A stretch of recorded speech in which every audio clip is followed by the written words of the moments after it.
Japan's top leadership has signalled a potentially dramatic shift in its stance toward the island of Taiwan, raising new questions about regional stability in East Asia. At the heart of the controversy lies the remark from Japanese Prime Minister Sanae Takaichi that a military crisis in Taiwan could trigger a Japanese response, a striking remark given Japan's post-war defense posture. In early November, Prime Minister Takaichi addressed Japan's parliament stating, if there is an emergency in Taiwan involving battleships and the use of force, then that could constitute a situation threatening the survival of Japan. By making Taiwan's security explicitly connected to Japan's very survival, the Prime Minister signalled that Tokyo might no longer confine itself to diplomatic or indirect responses should Beijing act militarily. The implications of that statement are profound. Japan's post-war constitution limits the use of force, and the country has long preferred to maintain strategic ambiguity in relation to Taiwan, neither committing to intervene nor ruling it out, but in practice avoiding explicit references to military support. Yet Takaichi's remarks broke from that tradition. Analysts say she placed an attempted Chinese invasion of Taiwan on a par with an existential threat to Japan itself. Beijing's reaction was swift and harsh. China's foreign ministry declared that Japan was reviving wartime militaristic language and warned that any Japanese intervention in a Taiwan contingency would be doomed to fail. In Tokyo, Japan lodged a protest after China's consul general in Osaka posted a statement online saying, "The dirty head that sticks itself in must be cut off." Japan's government also issued warnings to Japanese nationals in China amid a flurry of travel advisories and refund pricing measures from Chinese airlines in response to the spat.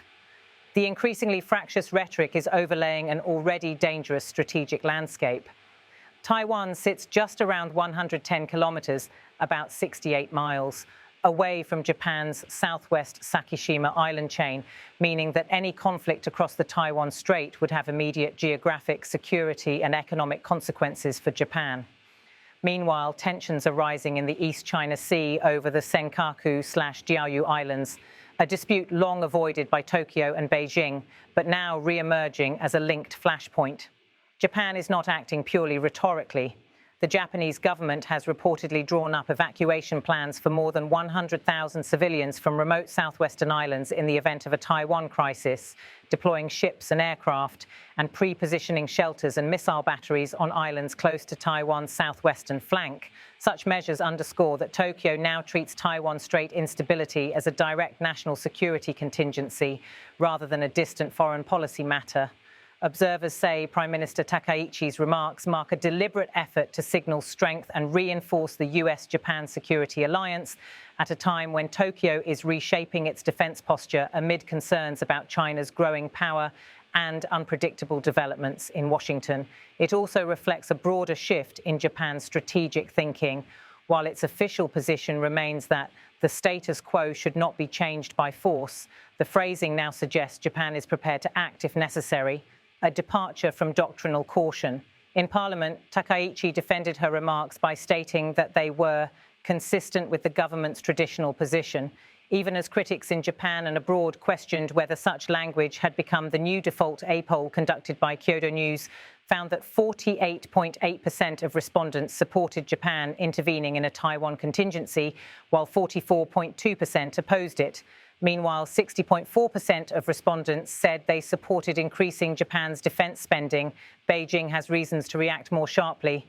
China regards Taiwan as an inalienable part of its territory, and any explicit Japanese involvement in a Taiwan conflict raises the prospect of a wider war that potentially draws in the United States, which remains Japan's key security ally. From China's perspective, early and strong pushback is intended to deter both Tokyo and Taipei from acting on any assumption of Japanese military backing. The United States also has a major interest in how Tokyo positions itself. Under the US-Japan Security Treaty, the United States is committed to defending Japanese territory, Japan's links to Taiwan, and the possibility of Japanese military involvement would further complicate American calculations.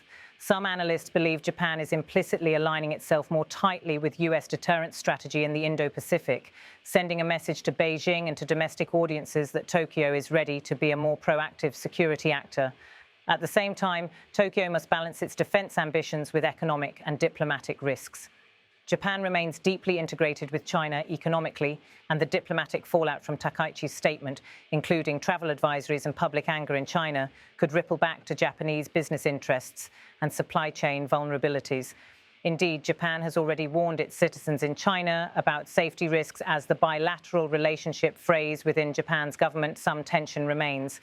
While the Prime Minister and her party lean toward a more assertive security posture, other officials emphasize that there has been no shift in Japan's official policy that a China-Taiwan cross-strait attack constitutes a direct threat to Japan. They argue the remarks were about contingency planning, not a change in doctrine. Yet China clearly interpreted and chose to treat the remarks as a policy shift for Taiwan. Tokyo's comment resonates deeply. The Taiwanese government, increasingly accustomed to Chinese military pressure around its periphery, views any Japanese involvement as a potentially game-changing deterrent. Taipei has welcomed Tokyo's signals of support, but remains cautious about being drawn into a larger war. Taiwan's leadership maintains it is up to the island's people alone to decide their future. From Japan's vantage point, there are pragmatic motivations. The Japanese archipelago's southwestern islands, especially those lying closest to Taiwan, would bear the brunt of any China-Taiwan conflict. That means evacuation planning, increased missile defenses, and readiness to deploy Japan's self-defense forces could no longer be considered remote scenarios. The Japanese government's preparations incorporate life and death stakes for its own territory. Defense analysts highlight that Tokyo is re-evaluating its political and legal thresholds for use of force under Japan's domestic law. The threshold for self-defense forces to act has traditionally been narrow. Only when Japan's own survival is at stake can military force be legally used. Takaichi's invocation of survival language suggests Tokyo may see a Taiwan conflict as meeting that threshold for the first time in a public, explicit way. Of course, even with stronger rhetoric and new planning, actual military involvement would face enormous challenges.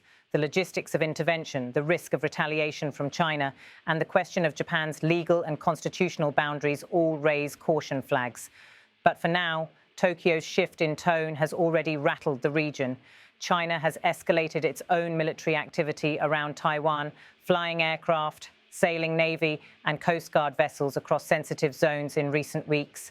One recent patrol of the China Coast Guard passed through waters near the Senkaku Islands, a clear signal that Beijing is watching how Tokyo positions itself. In this environment, Japan's declaration of potential intervention is more than rhetoric. It is part of a broader strategic recalibration. The core question remains, would Japan actually act?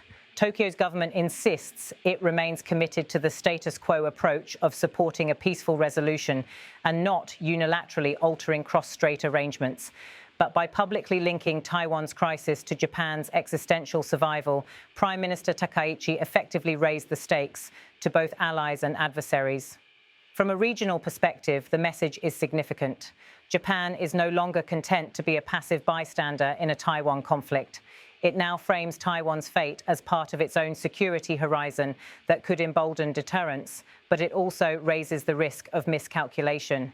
If China views Japan's statement as a provocation, the likelihood of crisis escalation grows. Diplomatically, Japan now faces a difficult balancing act: manage fallout with China, reassure domestic and international audiences that it is not seeking war, and coordinate closely with the United States and other regional partners economically. Tokyo must weigh the cost of alienating its largest trade partner while shifting its security focus. For Taiwan, Japan's stance could provide psychological and strategic reassurance, but it also raises the question of regional escalation and whether Tokyo might feel compelled to act sooner rather than later, perhaps under US prompting or as part of a broader alliance move. That possibility changes the calculations not just for Taipei, but for Beijing as well. In the end, Prime Minister Takaichi's remark may serve as much as a deterrent signal as it does an operational shift. Japan's message to Beijing is clear. A military move on Taiwan is not only Taipei's concern, it is Tokyo's.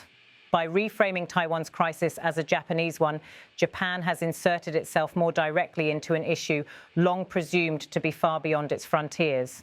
What happens next will depend on three factors: Beijing's willingness to absorb or respond to Japan's message, Washington's role in aligning with Tokyo, and Tokyo's internal resolve, including its readiness to carry out the kind of mobilization and defence activity it is now discussing.